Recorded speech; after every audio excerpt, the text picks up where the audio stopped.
Dios me les bendiga, mis hermanos. Espero que en el Señor todos estén bien. Pido al Señor en esta oportunidad que pueda aplicar la palabra que vamos a leer hoy, pues al corazón de cada uno de ustedes. El título del mensaje es Desde el vientre de un pez. En el sermón de la semana pasada estuvimos hablando del capítulo 1 de Jonás, donde vimos a al profeta Jonás, que trataba de huir de la presencia de Dios. Dios le dice, ve a Nínive y predica el mensaje que yo te he dado, y entonces él toma un barco en dirección contraria a donde estaba Nínive, específicamente a Tarsis. Paga su pasaje y se enrumba a lo que hoy conocemos como el sur de España. Luego Dios levanta una gran tempestad en el mar y los marineros que iban con él pues estaban tan asustados que pensaban que la nave se iba a partir en dos. Los marineros, después de clamar cada uno su Dios, ellos echan suerte para ver por culpa de quién pues estaban en la situación donde estaban. Y la culpa o la suerte cae sobre Jonás. Y es cuando él confiesa y finalmente es levantado por los marineros y echado al mar. Y en el momento que él cae en el agua, pues se calma la tempestad. Y el profeta sigue su descenso a las profundidades del mar. Pero no ha muerto. Por la misericordia de Dios, encontramos en el capítulo 1, al terminar el capítulo 1, el versículo 17, que dice: pero Jehová tenía preparado un gran pez que tragase a Jonás. Y estuvo Jonás en el vientre del pez 3 días y 3 noches. Este pero en el libro de Jonás, comenzando y terminando el capítulo 1, me hace recordar a Efesios capítulo 2, versículo 4. Qué maravilloso pero, justamente en el momento preciso. Dice Efesios capítulo 2, versículo 4. Pero Dios. El versículos anteriores dice que nosotros estábamos muertos en nuestros delitos y pecados. Pero este pasaje dice, pero Dios, un contraste increíble. Dice, pero Dios, que es rico en misericordia, por su gran amor con que nos amó, aún estando nosotros muertos en pecados, nos dio vida juntamente con Cristo. Por gracia sois salvos. Qué maravilloso pero encontrar en este capítulo, porque nos da la impresión pues de que Jonás todavía tiene esperanza. La misma esperanza que tiene usted que me escucha, que no tiene a Cristo en su corazón. Volviendo al pasaje, el versículo dice, pero Jehová tenía preparado un gran pez que tragase a Jonás. Y ahí vemos la soberanía de Dios trabajando para que Jonás no muriera. Más bien Dios, como Dios soberano, ya había creado a este pez. Él sabía dónde fue criado este pez, qué tamaño iba a tener, las dimensiones que iba a tener, para asimismo estar en el momento oportuno cuando Jonás fuese lanzado al mar, porque él lo había preparado. Él tenía preparado este gran pez para rescatar a Jonás y así él no pudiera perecer en las profundidades del mar. Ahora, un dato curioso de esto es que Jonás toma un barco hecho por el hombre, él paga su pasaje tratando de huir de la voluntad de Dios y termina en el fondo del mar. Pero Dios le pone en un barco hecho por él mismo, donde él no tiene que pagar nada y lo lleva de regreso a su voluntad. Así nos acontece a muchos de nosotros en nuestra vida. Queriendo huir de la presencia de Dios, Dios prepara una cosa diferente y nos lleva de regreso a su voluntad. Antes de entrar de lleno con el pasaje, veamos algo con respecto a la ballena, ya que mucha gente dice sobre este libro de Jonás que es un libro fantasioso, que es imposible que un hombre sea tragado por una ballena, dado que la ballena tiene la garganta muy pequeña, muy reducida, es imposible. Lo primero que vamos a ver con estos argumentos es que ellos ven una ballena cuando la Biblia realmente lo que dice es que un gran pez. Ahora, ese gran pez podría ser un pez que Dios había creado específicamente para que tragase a Jonás. Podría ser simplemente un pez que ya no existe hoy en día porque se ha extinguido. podía ser de esas maneras, o simplemente fue un pez que Dios preparó para que tragase a Jonás de manera milagrosa. Ahora, algunos autores hablan de un cachalote. Dice que tiene la capacidad de tragarse a una persona. Una revista muy prestigiosa de 1927, una revista teológica de Princeton, cito y abro comillas: los test fisiológicos rechazan del todo la idea de que esta historia pueda ser imposible. Se ha demostrado mediante el estudio de la estructura del cachalote y sus hábitats que es perfectamente posible que un hombre sea tragado vivo y sea vomitado después, y también que permanezca vivo de 2 a 3 días dentro de un pez. La evidencia histórica demuestra que ha sucedido lo mismo en el pasado, al menos en una ocasión. Cierro comillas.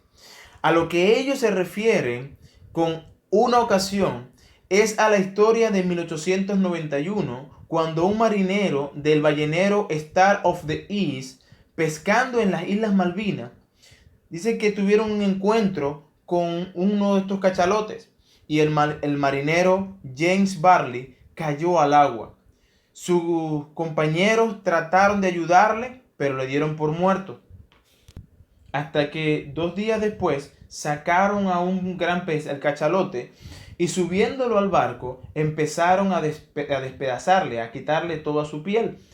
Y con gran asombro y maravillados al ver que algo se movía dentro del vientre del pez, rápidamente abrieron el vientre del pez y sale entonces James. Estaba desmayado y los marineros le reanimaron echándole agua fría, tratando de hacerle volver en sí. Y pasado un día, volvió en sí, se animó y anduvo pues con los marineros. De manera que hay una evidencia de que algo reciente ha acontecido como le aconteció a Jonás. Si buscamos las medidas de la boca de un cachalote, son impresionantes. La boca de un cachalote mediano mide 6 metros de longitud, unos 4 metros y medio de altura y unos 3 metros de ancho. ¡Wow! Estos son datos científicos y no es de extrañar cuando vemos a estas medidas que un hombre pueda ser tragado sin ser mastigado y que esa persona pueda pasar días en el interior de un cachalote. El problema realmente con estas personas que no creen en la historia de Jonás sea cierta, no es en sí si es probable o no es probable que Jonás haya estado en el vientre de este gran pez, sino que el problema es espiritual. Es que aquel que se acerque con incredulidad a la palabra y quiere dar respuesta a todo lo que es un milagro, y si no puede, entonces dice que solo es una fábula, es porque ellos no creen en el Dios que usted y yo creemos. Incluso hay algunos que se llaman cristianos, que quieren quitar todo lo sobrenatural de la palabra, pero dejándolo como un simple cuento. Un hermano escribe: quien cuestione que Dios puede preparar un gran pez para tragar a Jonás, cuestiona la propia identidad de Dios. Si creemos que es imposible que un gran pez no se tragó a Jonás, que es una metáfora, entonces también es una metáfora que la burra de Balaam haya hablado. Entonces también es una metáfora que en el desierto el pueblo de Israel era guiado por una nube de fuego de noche y por una columna de nube de día. Que también es una metáfora que maná cayó del cielo, que pan llovía del cielo para con ellos. Que también es una metáfora que el mar se abrió, el mar rojo se abrió para que el pueblo caminara en seco. Que también es una metáfora que las murallas de Jericó no cayeron cuando el pueblo de Israel gritó. Que tampoco es cierto que Cristo nació, nuestro Señor nació de una virgen. Que tampoco es cierto que Cristo multiplicó los panes y los peces. Entonces tampoco es cierto que Cristo resucitó. Y si Cristo no resucitó, entonces vana es nuestra fe. Lo más maravilloso, hermanos, de esta historia es que lo que no es lo que pasa con el pez, sino lo que pasa en el corazón de Jonás. ¿Y por qué lo digo? Porque el Dios creador había preparado al pez y él solamente obedece. Nuestro Dios es el Dios de la naturaleza. Y aquí lo vemos, en el libro de Jonás vemos a un Dios soberano sobre la naturaleza. Le obedecen los vientos, le obedece el gran pez, le obedece la calabacera que él levanta para que le diera sombra a Jonás, le obedece el gusano que se come a la calabacera, inclusive le obedecen los ninivitas. El único que no obedece es Jonás. Después de esta larga introducción, vamos a leer este hermoso pasaje que está en el libro de Jonás, capítulo 2. Dice la palabra así. Entonces oró Jonás a Jehová su Dios desde el vientre del pez y dijo, invoqué en mi angustia a Jehová y él me oyó. Desde el seno del Seol clamé y mi voz oíste. Me echaste a lo profundo en medio de los mares y me rodeó la corriente. Todas las ondas y las olas pasaron sobre mí. Entonces dije, desechado soy de delante de tus ojos, mas aún veré tu santo templo. Las aguas me rodearon hasta el alma, rodéame el abismo. El alga se enredó en mi cabeza. Descendí a los cimientos de los montes. La tierra echó sus cerrojos sobre mí para siempre. Mas tú sacaste mi vida de la sepultura, oh Jehová, Dios mío. Cuando mi alma desfallecía en mí, me acordé de Jehová, y mi oración llegó hasta ti en tu santo templo. Los que siguen vanidades ilusorias, su misericordia abandonan. Mas yo con voz de alabanza te ofreceré sacrificios. Pagaré lo que prometí. La salvación es de Jehová. Y mandó Jehová al pez, y vomitó a Jonás en tierra. Lo que encontramos en el capítulo 2 es el clamor de Jonás desde el vientre del pez. De allí el título del mensaje. Lo primero que vemos es un Jonás totalmente diferente. Un Jonás, en el capítulo 1 vemos a un Jonás desobediente, que trata de huir de la presencia de Dios. En el capítulo 3 vemos a un Jonás que predica a regañadientes, con recelo de no predicar. En el capítulo 4 vemos a un Jonás molesto por la calabacera que se había secado. Pero en el capítulo 2 vemos a un Jonás totalmente diferente.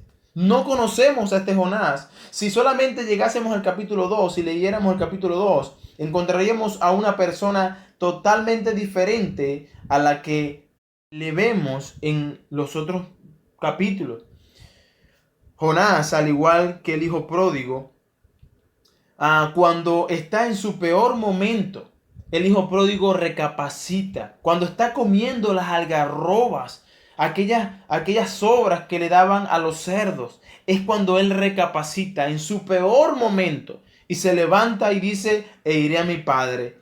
Entonces, aquí se encuentra Jonás, similar al hijo pródigo, en un momento de dificultad tal que ahora le toca recapacitar sobre lo que ha hecho.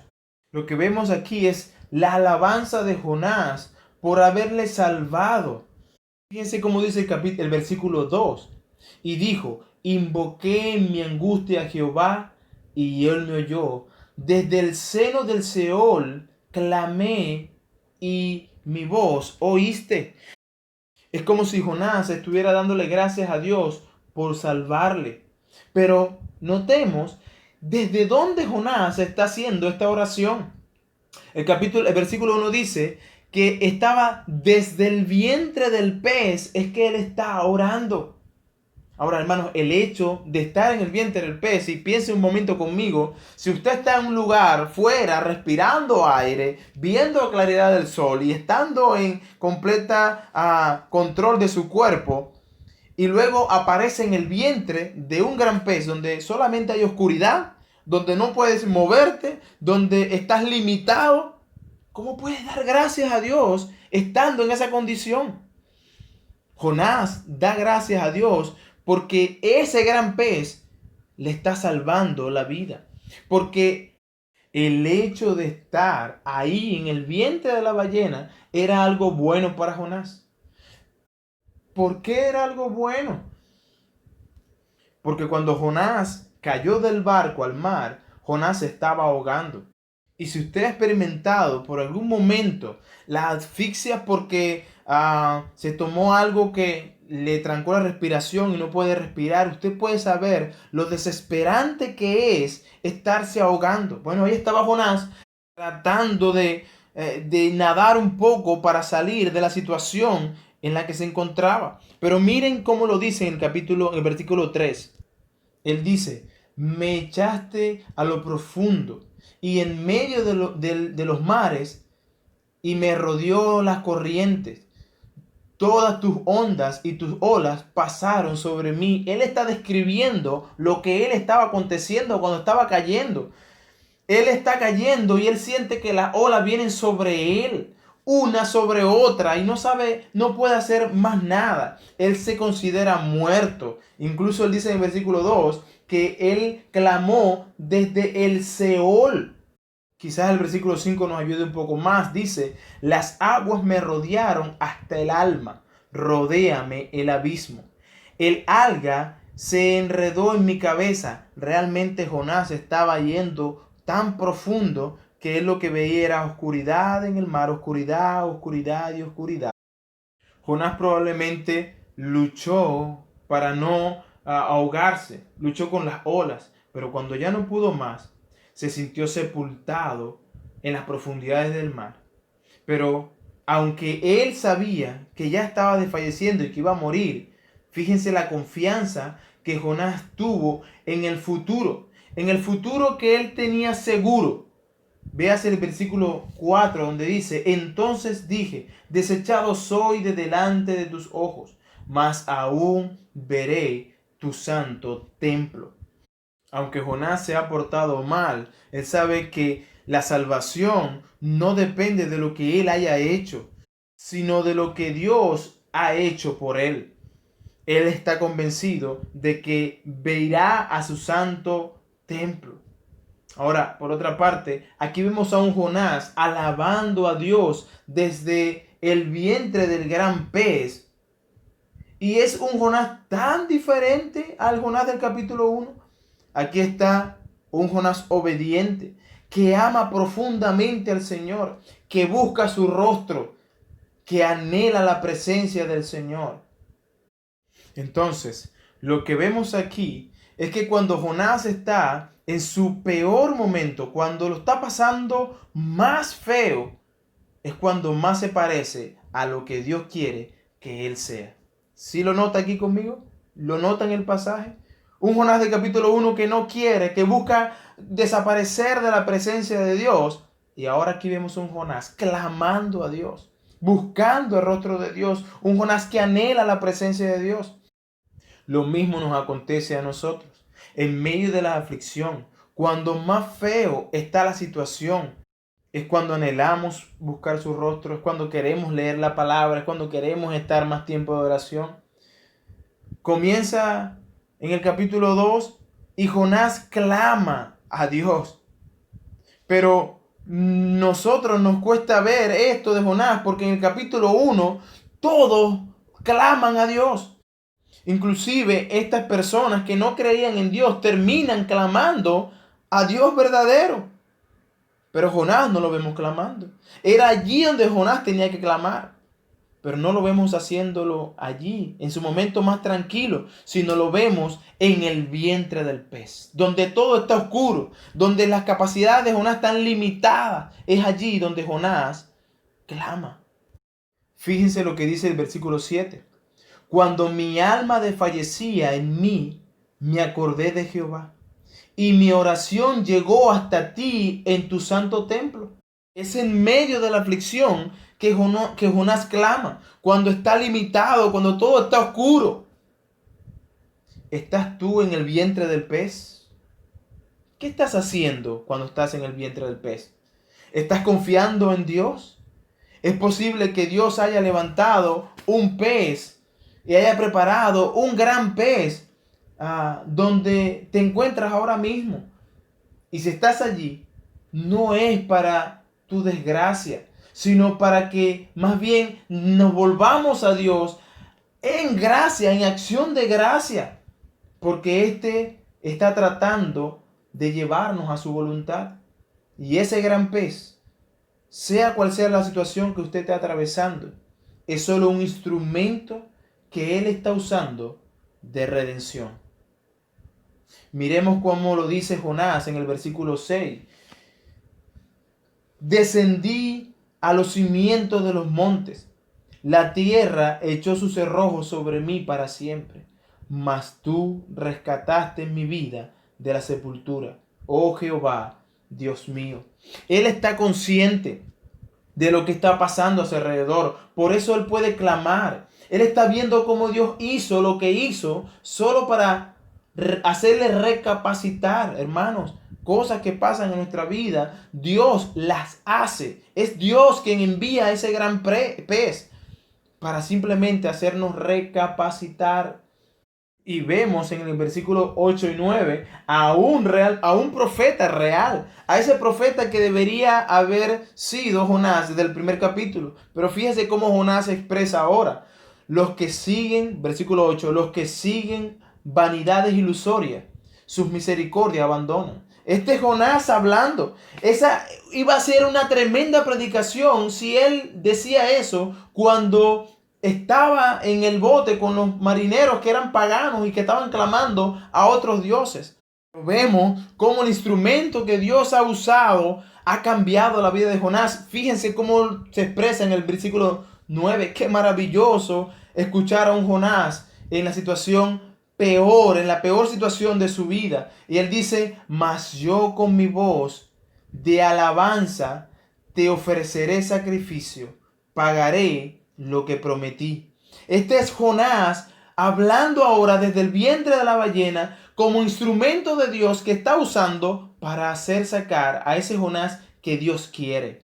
Cuando está en su peor situación, cuando solo puede depender de Dios, cuando solo puede aferrarse a Dios y a nada más, cuando abandona su orgullo y su autosuficiencia. Qué maravilloso es Jonás.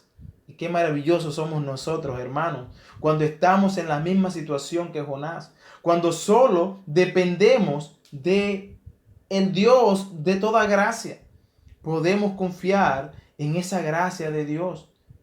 ¿Cuántas veces Dios tiene que llevarnos a lo más profundo para sacar de nosotros lo que Él realmente quiere que nosotros seamos? Para vernos clamando a Él, buscando su rostro, anhelando su presencia. Hermanos, Él termina diciendo, la salvación es de Jehová. ¿Está consciente usted que la salvación es de Jehová? ¿Está consciente de esto? No hay nada que usted y yo podamos hacer para ganar la salvación. Él la da a quien Él quiere. Y si usted la tiene, pues viva de acuerdo a esa salvación que solo Él da a quien Él quiere. Pero si usted no tiene la salvación de Jehová, entonces clame a Cristo. Venga desde la profundidad de la ballena que se encuentra ahora mismo. Venga a la presencia de Dios con un corazón contrito y humillado, el cual Dios no desprecia. Y pídale que le salve. Y Él lo hará. Hermanos, demos gracias a Dios por las ballenas que Él pone en nuestro camino, porque Él quiere sacar lo mejor de nosotros. Recuerde, Dios es soberano en cualquier circunstancia. Él tiene el control, Él sabe lo que quiere sacar de nosotros. Dé gracias a Dios en todo, porque esto es la voluntad del Señor. Dios me les bendiga, Dios me les guarde.